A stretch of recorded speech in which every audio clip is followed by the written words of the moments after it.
everyone, and welcome to another Let's Play of The Royal Trap by Hanako Games. Today we're going to do Chapter 6 for Callum. And when we last left off, Callum had gone to visit Cassidy, had told her that we were in the dungeon. The two of them had gone to confront their parents, and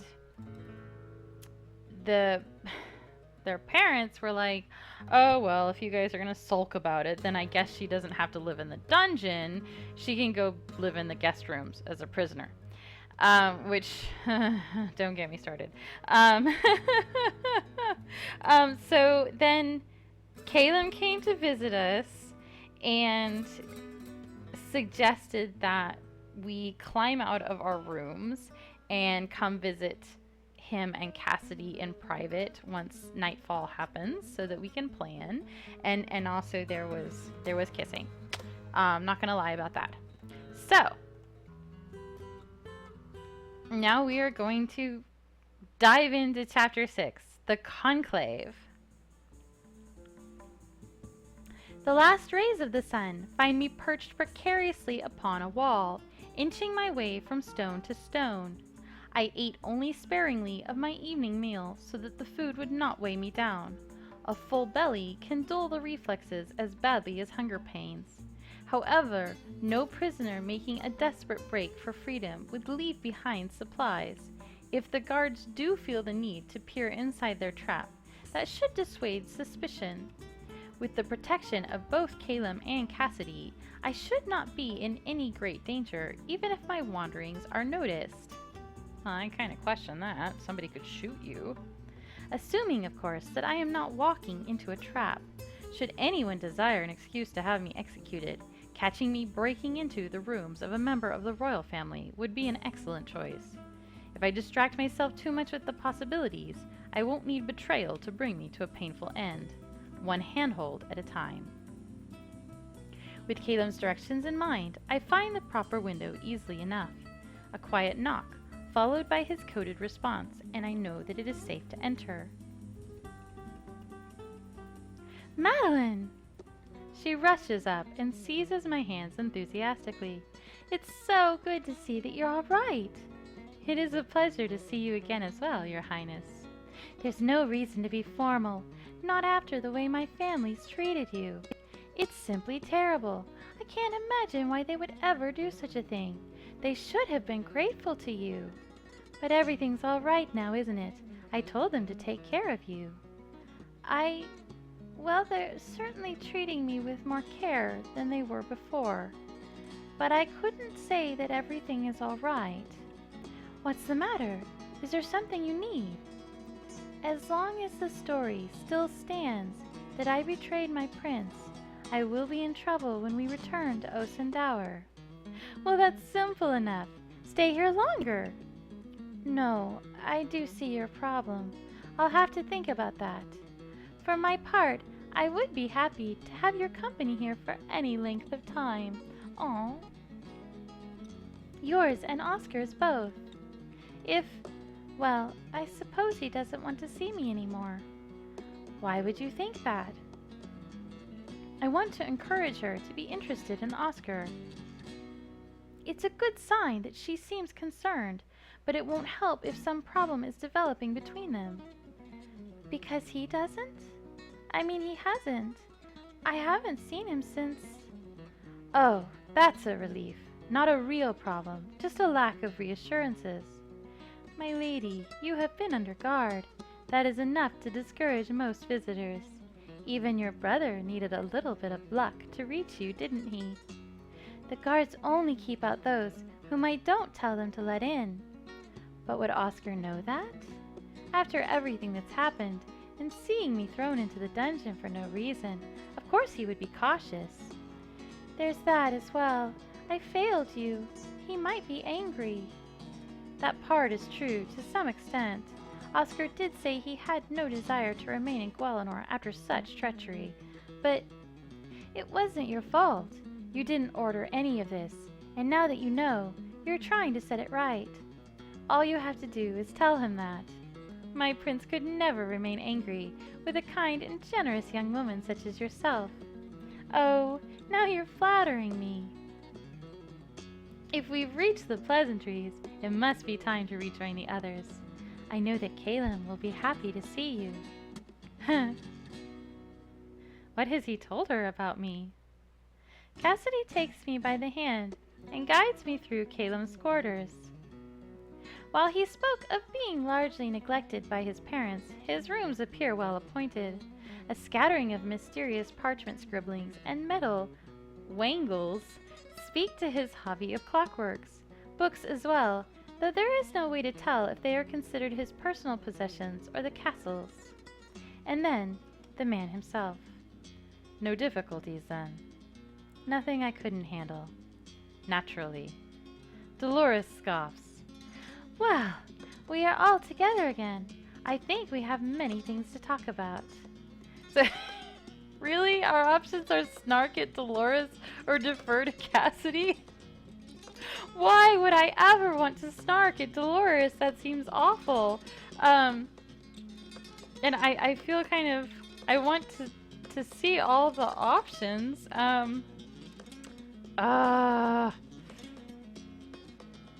We'll snark for now. Likewise, she's still drawing breath. Hey! It is a valid question. Sometimes the actions that we take don't have the consequences that we intended. If I can forgive my brother for the confusion and the harm that he caused, and forgive my parents for the damage they've done to us both in order to keep me safe, then I can forgive Dolores as well. After all, she did try to protect me. Kidnapping you was not an unintended consequence. No, but hurting me wasn't what she wanted, was it, Dolores? I get no kicks for that. She wanted money, nothing more. There is nothing noble in stealing from your betters. Betters, ha! Sure, I'm nothing noble. I got no family. I'm a dog from the streets. That doesn't make anyone here better than me. She jabs a finger in my direction with a gesture that's almost vulgar. You wanted to know how I could possibly betray the masters who'd done so much for me. That's exactly why. All I've heard since I've been here is how grateful I ought to be. Grateful for carrying the slops of my betters while they laugh. Which I kind of agree with Dolores. I mean, for all that Friedrich and Paloma act like they're doing her some great favor by giving her a job, she's employment is not charity. She has a job. It's work. But it's not, they're not paying her back. Whatever debt they owe her, which I know what the debt is, but whatever debt they owe her, they're not paying her back by employing her. That's not how debts work. You were a page, not a chambermaid. That's the gist of it. I'm not good enough for a page's duties. Well, it's true. A page is usually a child from a noble family, or a gentle household of money and status. Dolores doesn't have the education or the manners. I'm surprised she's even literate, although she must have been in order to leave Callum a note after kidnapping Cassidy. If she lacks the skills of a page, the master of squires would never have allowed her to advance. So they assigned you to lesser tasks, things that you think you should be better than. No! I'd have been better off if I were a chambermaid. You must have been very lonely. That seems to freeze her in her tracks. Dolores opens her mouth, then hangs her head and says nothing. None of this explains our father's actions. A street orphan assigned as page, a known traitor promoted to royal service rather than punished as she deserves. I keep telling you, I don't know anything. Father said that it was a matter of family honor, that a wrong had been done in the past and we had to make it right. That's why they refuse to see Dolores punished. They don't wish to do her more harm.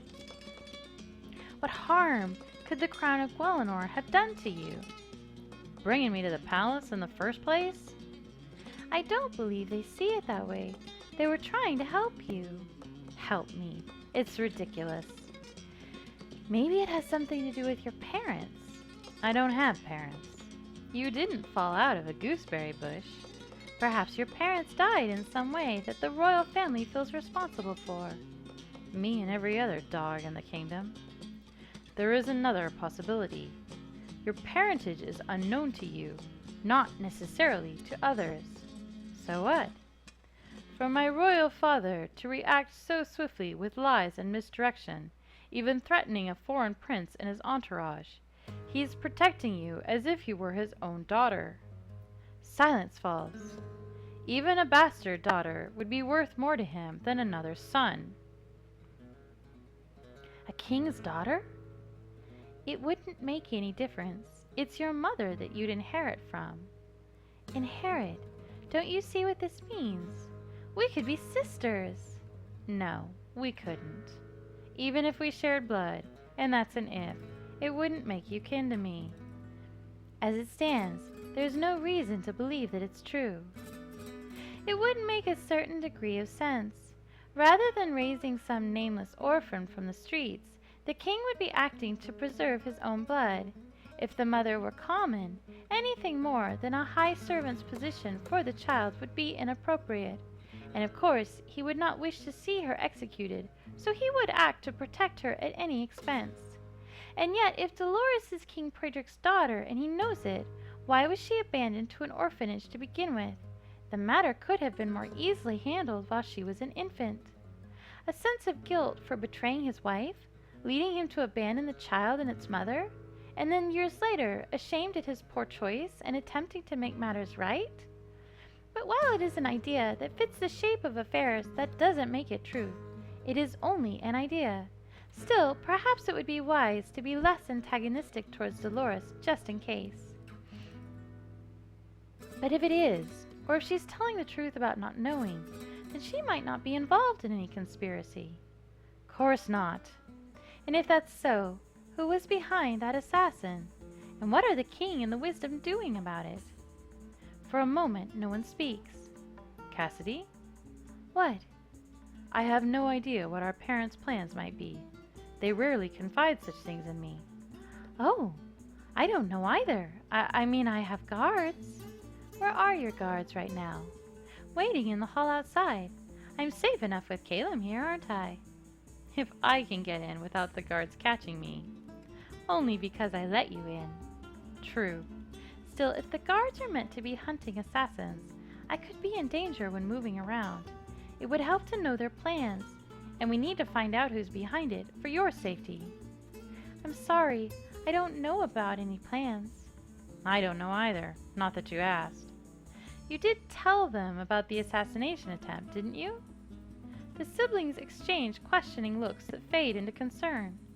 I'm not really sure. Everything happened so quickly. As usual, they had little time to hear my version of events. So it's possible that they don't even know? Just how much danger is Cassidy in? Oscar might have told them. We were separated. We should go to him. We can visit and find out what information he gave to our parents.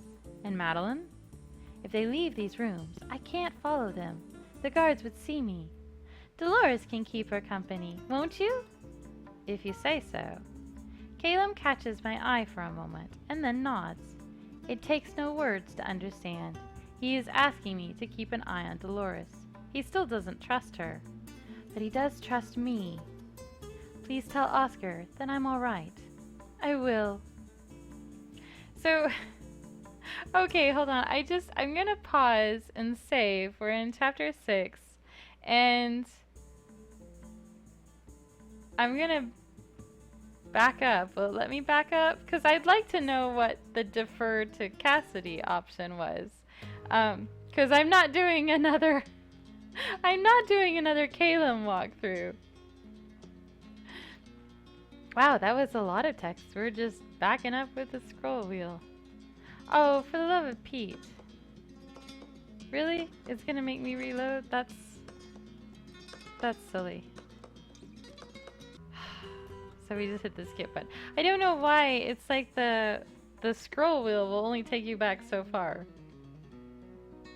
Maybe it's a maybe it's a game memory thing. So what happens if we defer to Cassidy? I think you should start. I've seen little of what's been happening. Well, we've all done things for complicated reasons. Sometimes the actions that we take don't have the consequences that we intended. If I can forgive my brother for the confusion and the harm that he caused, and forgive my parents for the... So, literally nothing changed whether we snarked or not. Huh. Well, okay. So they decide to go off to, talk to Oscar. With that said, the prince and princess slip away, leaving me alone with Dolores. She stares at me, waiting to see what I'll do. I don't know what to say. I believe that some of my anger at her may have been misplaced, but she's still more slippery than a snake. I wonder how well Callum can sleep in bed with her lurking nearby. Oh, I shouldn't think about Prince Callum's bed. Bet you're wishing you were alone here with yonder gentleman, huh? You were quick enough to go at each other this afternoon. I did not. I saw the state of his trousers. I know what you were up to. Or did you show him the door? Chance he's tired of you then. Now that's below the belt. No one can be that rude by accident. I don't understand you. You're not a fool. Why are you trying to make me angry? To see if I can? It doesn't benefit you. I don't know what benefits me anymore. Nothing makes sense. I don't understand you. Playing happy servant to people who'll screw you to a post if you cross them. Sucking face with a killer. Callum killed an assassin. If I had to take a life in order to save someone else, I hope I wouldn't hesitate. As for the rest. So the options are I'm not interested in Callum or it's none of your business. I know that this affects Dolores's ending. Because if you say I'm not interested in Callum, she'll sort of see you as two-faced and you get the bad ending. And if you say it's none of your business, then that's the route for the good ending. I don't know that it makes a difference for Callum's walkthrough. So, I guess I'm just going to say it's none of your business. It is not your business what happens between Callum and me. Don't you have your own relationships to worry about? There must be someone in the palace who you find more interesting. Huh. If she's worked here for years, she must know most of the other staff. But, why did Cassidy say that you were lonely? Because she's a lot smarter than you are, Lady Nosy. Tell me, back in your stone heap, are you friends with the hall maids and the scullions? We're friendly. Not what I asked. Are they your bosom companions? Do you trust them with your personal secrets? No, I don't have a lot of close friends. I don't see what that has to do with anything. So who's a close friend then? Oscar. Right, your prince. A noble, like you. You'd never unburden yourself on a lower servant. They just wouldn't understand your lofty concerns. Not to mention that most of them would keep their distance if you tried. Never did no good for the common folks to get caught under the skirts of the mighty. As a page, you held the same rank as many noble children. They start as lower servants. For the nonce, ask any boot boy if he's equal to a page who'll one day be a knight. They all know. And ask any lord's daughter if she's equal to a street cur who just happened to be named a page. So you're too high-ranking for the lower sort, and too common for the others, and promoted to the service of a man who'd like to strangle me in my sleep. Tell me again how grateful I should be. I suppose you'd be happier with your own kind? What kind? There's no one in the world like me. You could be King Priedrich's daughter, and Cassidy could be your friend, even if you won't call her a sister. Now that I'm high enough for her to notice, I think she'd be happy to have any friend at all. She's led a lonely life. More fool her then. What do you want then? What would make you happy? To be my own mistress, live my own life, nobody telling me what to do, nobody expecting how I should behave. No one's life is free of expectations, not peasants and not kings, because people are fools. A proper life leads to a proper grave. All your roles and customs mean nothing when you're dead. Are you happy, lady slave? Do you enjoy being a pawn? Heavy question. I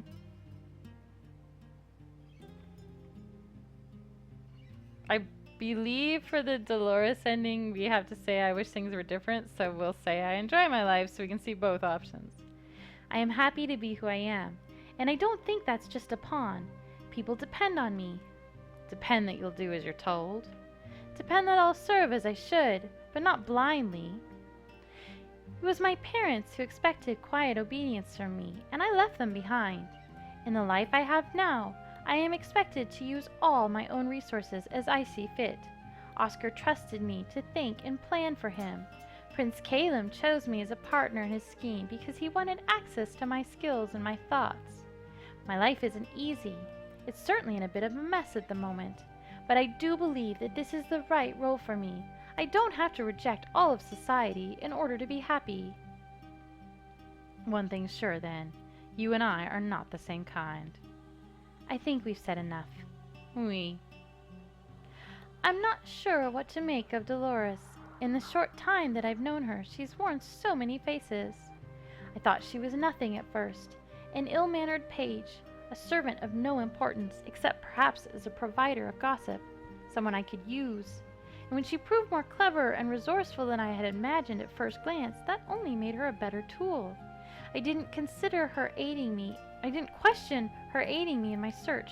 I didn't consider that she might have motives of her own.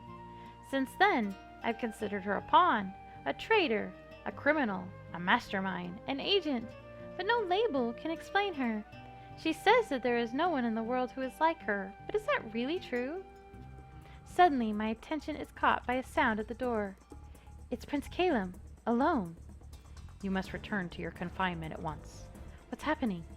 You were right. No one mentioned the assassin. Cassidy's going to break the news. There may be a hue and cry. You must be back in your rooms in case of a search. Here. He tosses a bundle of fabric at me. Unrolling it, I find a pair of my special gloves. I asked him for them. He hesitates before the pronoun, apparently unable to bring himself to say Oscar's name. I would give you weapons, but they're not something you should risk being found with. Go now. I'll come to you in the morning when I have more information. His manner is abrupt, but purposeful. I need to hurry. Good night to you, then. Wait. One more thing. Is he going to kiss me again? Well, we're going to kiss him. I step in and quickly brush his lips with mine. Better? That wasn't what I meant. Here. He hands me a folded bit of paper. Don't look at it now. I don't want to talk about it. Just go. Not another secret confession. But there's no time to wonder. I have to leave. When I return to my prison, I find the cold remains of my evening meal. Not terribly appetizing, but I could use more energy after all my climbing around. Also, eating slowly is a way to relax and maintain calm.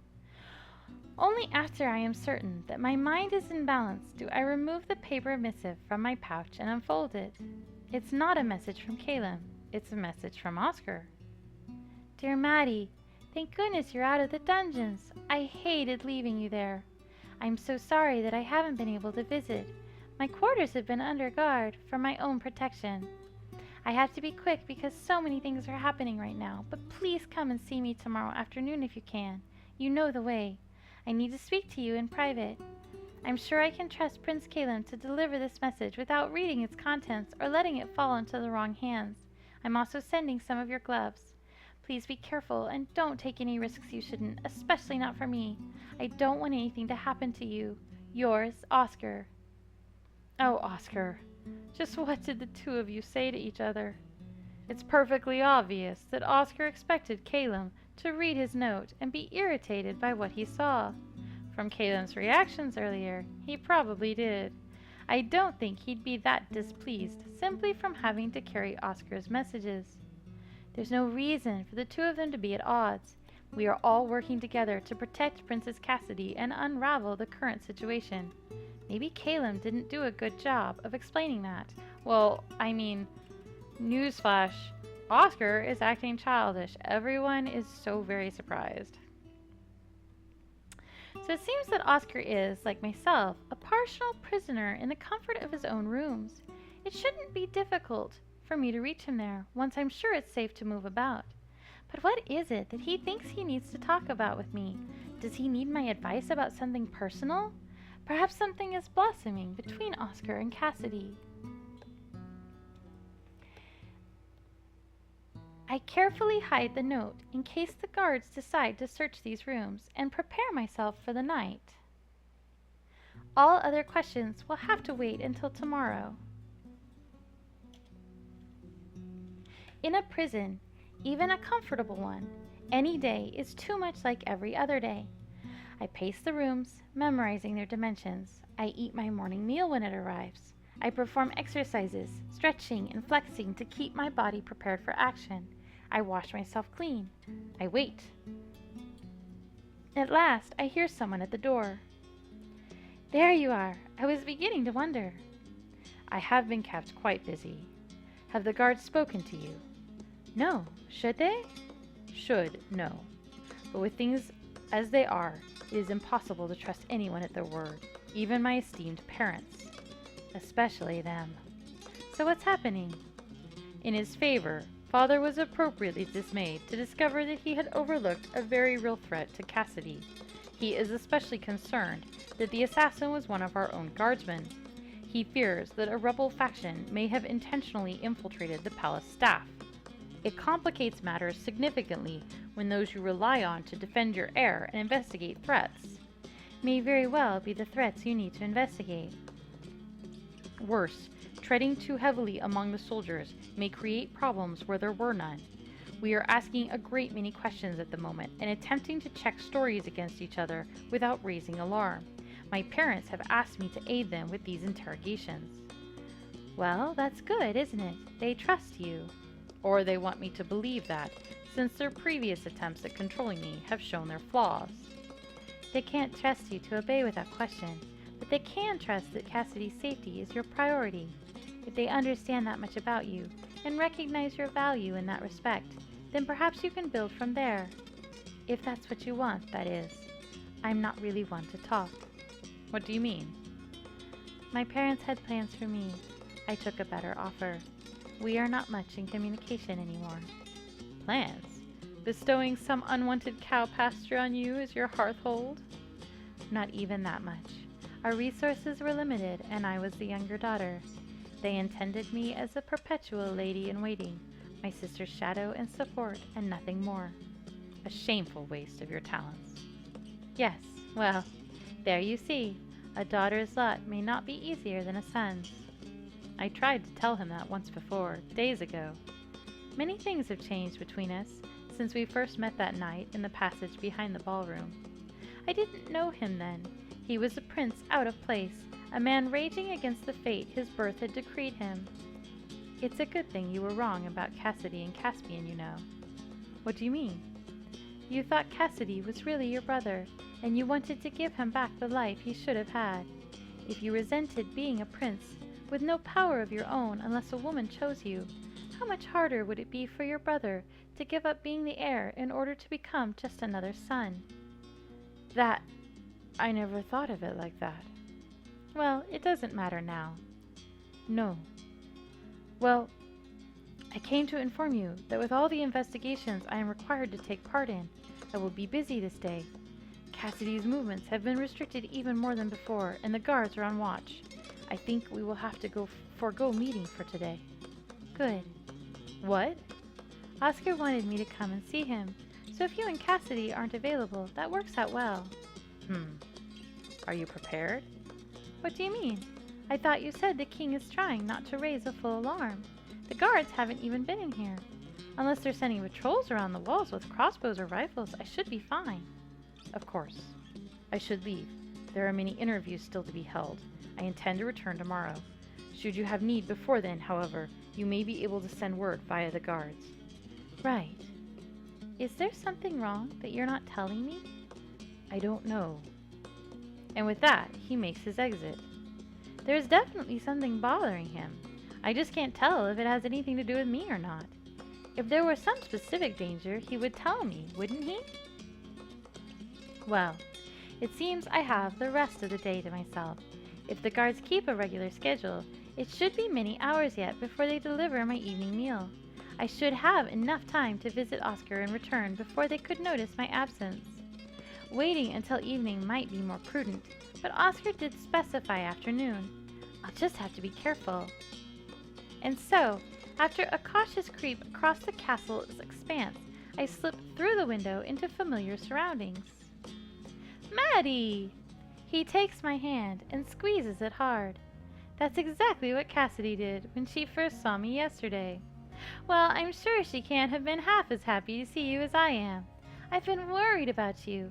The guards have been holding me in protective custody. They only let me out to attend official functions. Official? Oh, Cassidy's anniversary. I'd almost forgotten. I haven't exactly been to the celebrations. They're trying to make it seem as though everything is back to normal. So the festivities carry on, and my presence is required to represent Osendower. Other than that, I've been trapped in here. I wanted to see you, but I couldn't. I did tell you to stay away. I understood your suggestion, but I don't take commands. That's an unusually harsh tone from him. Are you angry with me? No, I'm worried about you. I'm afraid that you're letting yourself be drawn into something that you'll regret.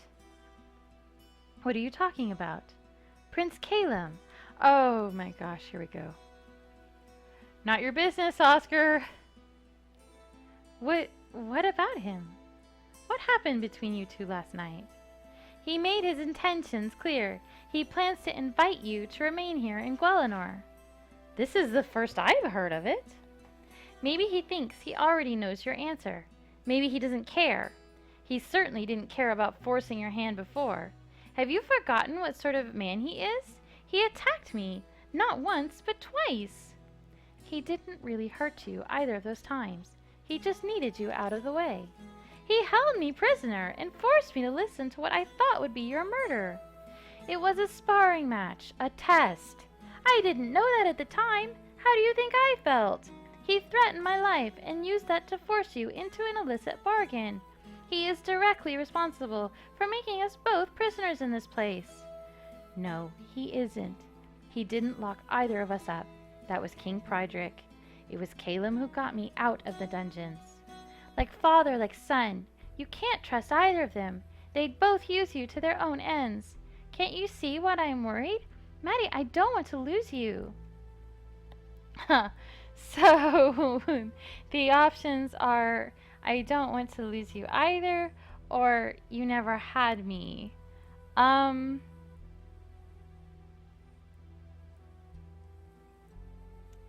Okay. I think I'm going to save here because we've already learned that we can't back up.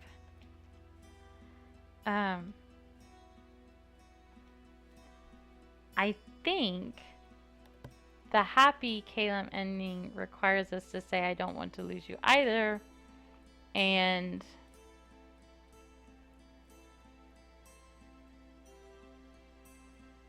the bad ending is you never had me, which seems a little backwards, but we'll follow the wiki. I don't want to lose you either.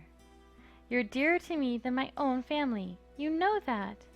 But there's no future for me in Osendower. And you don't love me. You never will. Oscar, you deserve better. You have been trained to govern and rule. You will make a good king with the right wisdom beside you. Anything less would be a waste. I want you to be happy. I want you to fall in love and marry someone who's a great match for you. And if I'm lucky, maybe I'll get to see your children and be Aunt Maddie to them. It could happen, you know. If I do stay in Guelinor, there is a chance that you could stay here as well. You and Cassidy. What about her?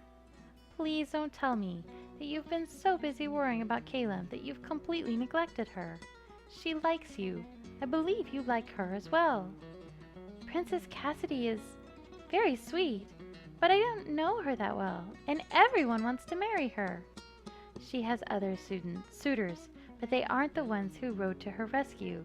You saved her from her wicked kidnapper, more or less. You've shared an experience with her that no one else can replace. Didn't she talk to you last night? A bit. Well, what did she say? Nothing really. She was just being friendly. And she asked me to read her my poem, the one I didn't get to finish earlier. Oh dear. What did she think? She said it was cute. Oh, cute isn't bad. Maybe you should write another one, now that you know her better. You hate my poetry. I'm not Cassidy. As your valet, I have to point out just how much you would benefit by attaching yourself to the heir of Gualanor. As your friend, I think the two of you may be well suited to each other. If the turmoil and confusion of the past week serves to bring you two together, then it was all worth it. What is going on anyway? Have they caught the assassins yet? Not that I know of. I sum up what I've heard about current plots and imagined plots, including the unproven theory of Dolores' parentage. I don't, of course, go into detail about my interactions with Callum. After all the guards have been questioned, maybe something will come to breath. I'll probably hear something tomorrow. Oscar sighs. Try to stay cheerful. I think everything is going to be all right. For now, I should get back before anyone misses me. And so I return to my rooms to wait for the night.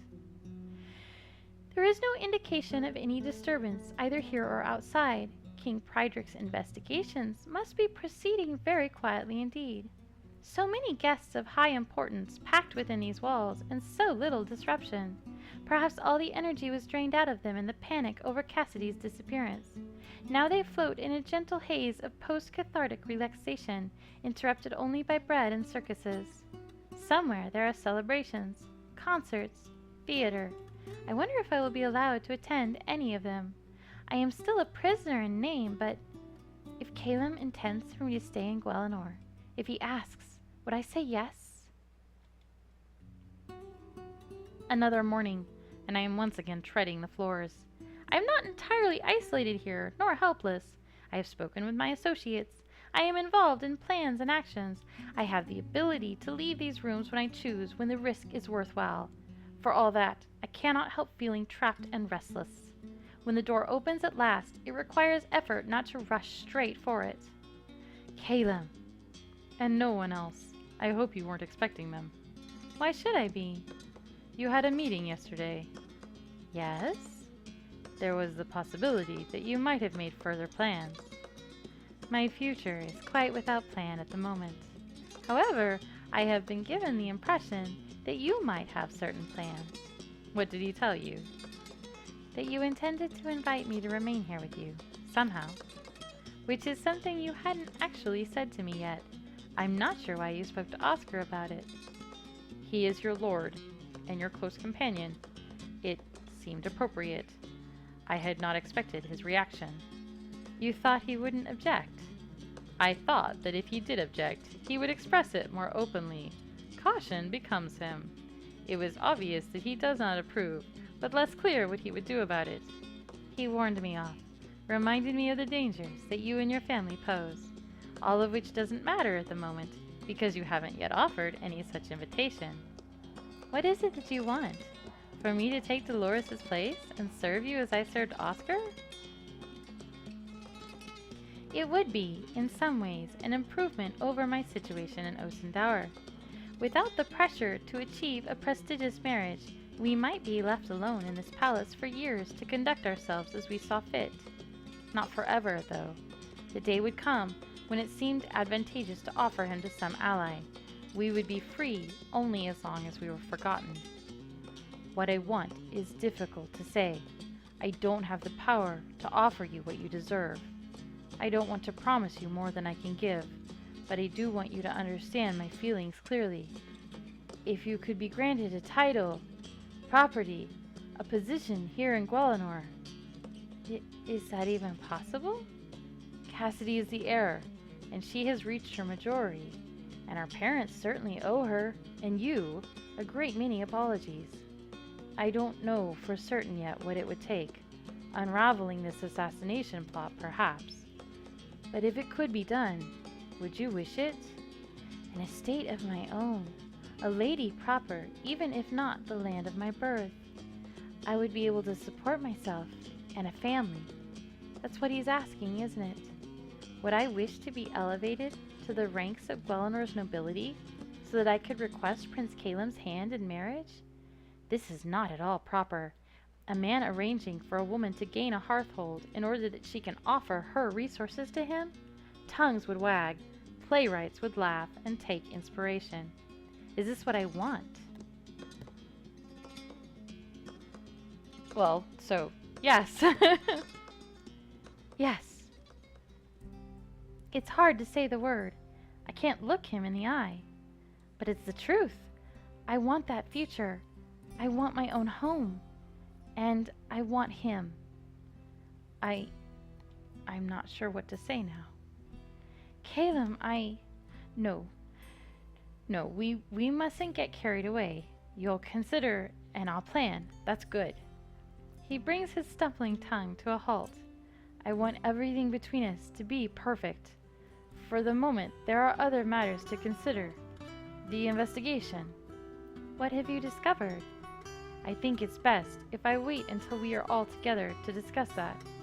My sister is currently not allowed out of the sight of the guards, except within her own chambers. Therefore, we will need to meet in her rooms rather than mine. Are you fit to climb? Of course. Should I go straight away or wait until evening? Earlier is better. Then I will see you there. He nods and turns away. Once the door has closed, I lose the battle with the silly smile on my face. Everything I have wanted might come to pass. A home of my own, and a man who is my match. But first I have to get through the next few days, beginning with today's meeting. My first impression of Princess Cassidy's private quarters is that they resemble a rose under a glass. Here she sleeps in her curtained bed upon a pedestal, wrapped in comforting waves of pink, at least until she suffocates beneath them. Still, tastes differ. Simply because I would not like to live in such a room does not necessarily mean that Cassidy feels trapped here. Hello again, Madeline. I'm glad everything is going so well. What do you mean? Oh, never mind. Has Callum been talking to her about me? Come and see the others. There's something I want to show you. She guides me along. Callum nods at my entrance. Dolores deliberately ignores me. Look! Oscar sent me a poem. She holds up a sheet of parchment, decorated with lines of elegant script. Oscar's handwriting is an accomplished skill. The problem is the words that he writes. She dances on a dewdrop smile with crystal clear delicacy, and sings a song of our erstwhile forgotten dreams beyond the sea. Oh, Oscar, what does that even mean? Isn't it sweet? It seems you've made quite an impression on him. Did he bring this to you? No, the guards delivered it. That's something else you have in common at the moment. You're both held under lock and key. Oh, I'm used to that. With all of you here, I'm getting to talk to a lot more people than I ever did before. I can't blame my parents for being careful, not when it seems there really are enemies. Yes, about that. What have you found so far? The guardsman who attacked us, one Devante, was a relatively recent recruit, hailing from lands under the control of the Grandessa. No surprise there. Grandessa Marie, the Wisdom's sister, and your aunt, correct? Yes, although I don't know her well. She almost never visits the palace. She and Mother don't get along. This Devante was not well liked among the guards or other soldiers, at least not that anyone will admit. His closest companions were a pair of servants who came from the territory of Duke Farad, a sullen stable boy named Vito, and a maid, Raquel, who fancied Devante and is now too distraught to make much sense. That may be an act, but I do not currently have permission to question her more sternly. Raquel is a ninny. She believes every romantic nonsense she hears. She couldn't drown a mouse. Never knew Vito to notice something with less than 4 legs, but nobody'd cry if you whipped him. Neither is suspected of being another assassin at this point. I don't know any of these people. What about the guards? Rotations have been drawn up based on previous access and opportunity to minimize the risk to Cassidy. No obvious threats have been uncovered. So that just leaves all the subtle ones. And the most subtle and suspicious of all is Duke Farod. Duke Farod married Sophia, the Grandessa's daughter. Now that they have a child, she, Riel, is my heir until I have a daughter of my own. Which gives Farod the strongest possible motive. Through Riel, he could become regent. Also, he hates everyone. Conversation is disrupted as eyes turn to Dolores. What? It's no secret. Even their people don't make him friends here. Hard folk, all of them. I remember seeing some of his entourage at dinner my first night. They stood out like flies in a glass of milk. We have seen some of this already, but I don't think it's going to let us skip. He harbors thugs under our very roof. You should get along fine then. Oh, Dolores. What else do you know about Farod? Does he have support? Other noble relatives? No, I believe he was a clerk before his marriage. Mother said that Sophia had many suitors, but Aunt Marie drove them all away. She wanted her daughter to remain unmarried, to stay in the line of inheritance. Because of Caspian, she thought there was a chance I might not survive. They're nobles, isn't that how it works? All of you, so stuck on whose blood and whose land you're born to, like it means something. You're no better than the rest of us. Insult me as you like. These two deserve better. I can't help smiling when he says that, but we are being diverted from the root of the matter. Farod may have the most to gain, but is there any evidence? The connection with the servants is very thin. Nothing as yet. I wasn't making it up earlier, what I said. Him and his folks have been keeping maids out of their rooms. That's suspicious. You also said you knew what Sophia and Farod were plotting. I did? At the river. Oh, well that part I made up. Thought you'd be interested, that's all. Of course, nothing you say can be trusted. Too late to shut me out now. There's no need. We can help each other. Neither Callum nor Dolores is likely to offer the other a hand of friendship. As I look away from the confrontation, my eye falls upon an oddly shabby inhabitant of the room, a creature of faded blue cloth, sprawled atop a dusty shelf. Is that a gobelin? What? Oh no, that's my bear. It doesn't look much like a bear to me. Princess Cassidy scoops up the patched fabric toy and cuddles it. I've had him since I was a little girl. He was my very favorite toy. You'll always protect me, won't you, Callie? Callie? That's his name, Callie Bear. Isn't he wonderful? Is something wrong? I've just remembered something. We must speak, without other ears. He looks at me and then jerks his head at Dolores. So it is my job to mind her and prevent eavesdropping while the royals withdraw to discuss amongst themselves. Dolores accepts this state of affairs with her customary good grace, none at all.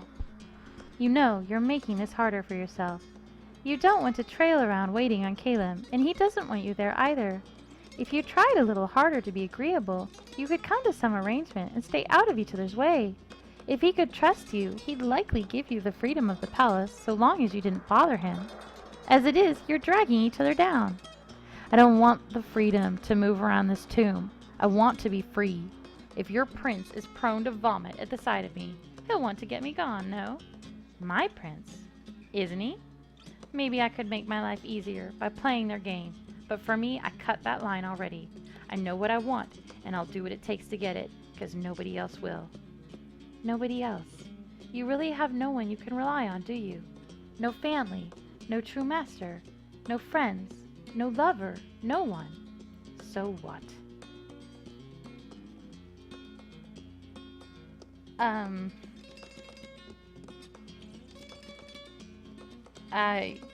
It's sad. It seems like a terribly sad way to live, that's all. I don't need your syrup. Everyone needs someone to care about them. Well, I haven't got it. Do you want to spend your whole life alone? Yes. No. But I'm doing it anyway because there isn't anyone for me. Nobody's like me. Nobody thinks like I think. So there's no one who'd understand. How do you know until you try? Before I can say anything else, I hear a muffled shout from the nearby room. What's going on? Moments later, Cassidy charges back into the room. Don't need to. What difference does it make now? They already suspect. She flings a crumpled piece of paper to the ground, then raises her trembling chin to meet my eyes. You may as well know. I am Prince Caspian. Oh, God.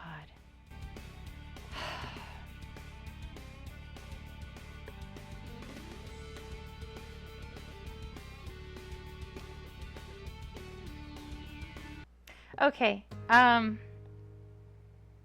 so the next chapter is obviously going to be super fun. I've got to cut the video here, and I've got to get something to drink because my voice is starting to rasp a little bit. It's not a good sign when my Prince Callum voice starts becoming my regular voice. So I will cut the video here, and we will pick up in chapter 7. Thank you so much for watching along, and next video we should be finishing this one out. You have a good one.